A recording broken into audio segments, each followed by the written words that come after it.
Assalamualaikum warahmatullahi wabarakatuh. Baiklah, di sini saya akan menjelaskan tentang akta. Yang pertama, istilah dan pengertian akta. Istilah akta berasal dari bahasa Belanda yang disebut dengan akte atau akta. Dan dalam bahasa Inggris disebut dengan act atau deed. Secara etimologi, akta berasal dari bahasa Latin yang disebut dengan gersip atau akta. Jadi akta adalah suatu surat yang ditandatangani dan diperbuat untuk dijadikan alat bukti dan dipergunakan orang lain untuk siapa surat itu dibuat. Untuk dapat dikatakan menjadi akta, suatu surat harus memenuhi syarat-syarat seperti berikut. Yang pertama, surat harus ditandatangani. Yang kedua, surat harus memuat peristiwa yang menjadi suatu dasar hak atau peristiwa. Yang ketiga, surat tersebut sengaja dibuat sebagai alat bukti.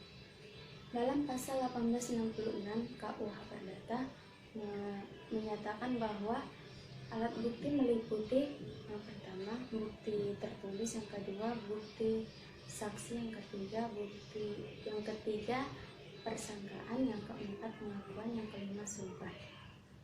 Semuanya tunduk pada aturan-aturan yang tercantum dalam bab tersebut.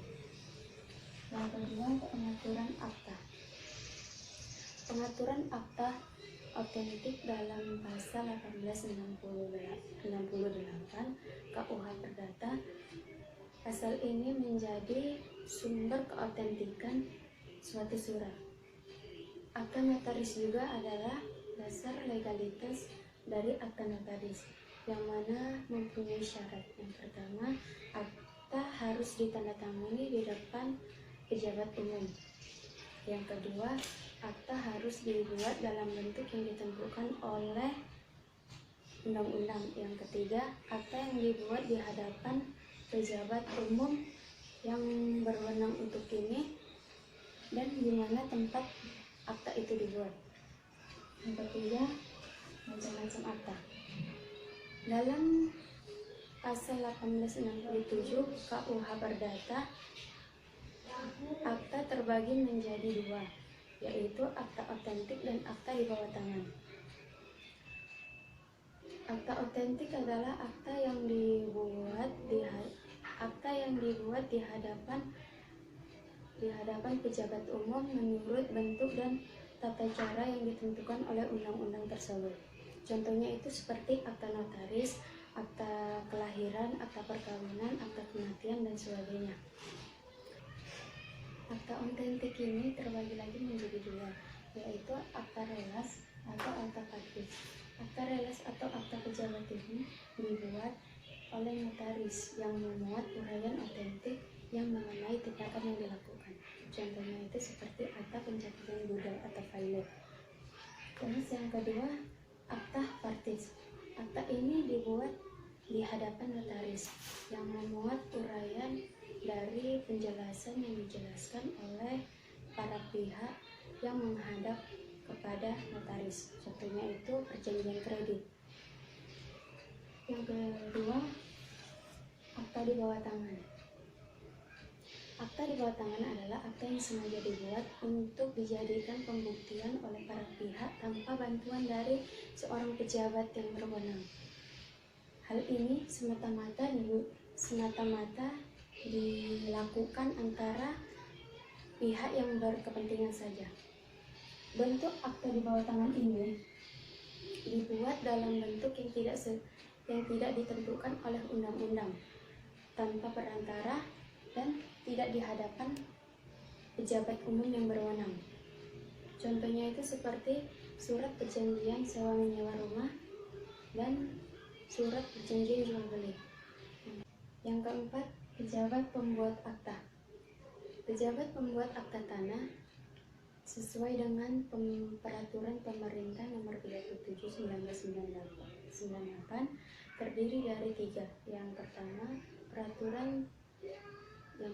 pejabat pembuat akta tanah, yang kedua pejabat pembuat akta tanah, pejabat membuat akta tanah sementara. Yang ketiga, pejabat membuat akta tanah khusus.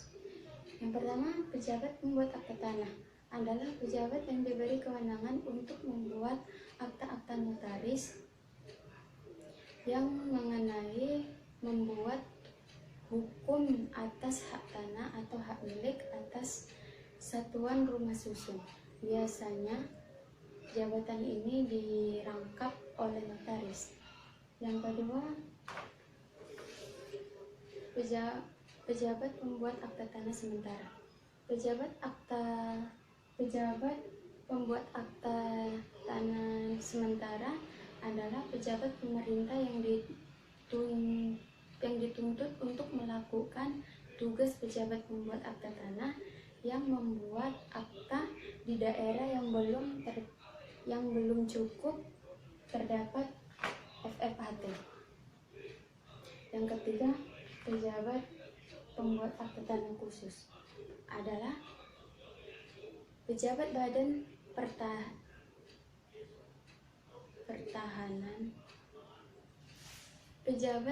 Pertanahan Nasional yang ditunjuk karena jabatan untuk melaksanakan tugas FFHT dengan membuat akta tertentu khusus dalam rangka pelaksanaan program atau tugas pemerintah tertentu. Kekuatan mengikat akta. Dapat dikatakan bahwa alat bukti akta memang merupakan alat bukti yang paling penting dan tepat. Pada hakikatnya, kekuatan pembuktian dari akta itu selalu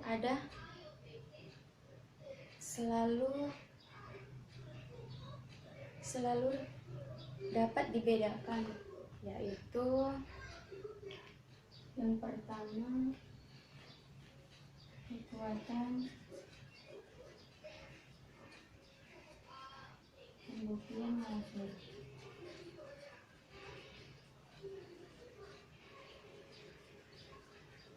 Kekuatan pembuktian lahir ini dengan kekuatan pembuktian lahir ini dimaksudkan kemampuan dari akta itu sendiri untuk membuktikan dirinya sebagai akta otentik. Yang kedua itu kekuatan pembuktian formil. Kekuatan pembuktian formil ini didasarkan atas benar tidaknya ada pernyataan oleh yang bertanda tangan di bawah ini. Yang ketiga, kekuatan pembuktian material. Kekuatan pembuktian material ini menyangkut pembuktian tentang materi suatu akta, memberi kepastian tentang peristiwa bahwa pejabat atau para pihak melakukan atau melaksanakan seperti apa yang diterangkan oleh akta tersebut. Baiklah, hanya ini yang dapat saya sampaikan. Bila ada salah dan kurangnya, saya mohon maaf. Dan saya sudahi. Wassalamualaikum warahmatullahi wabarakatuh.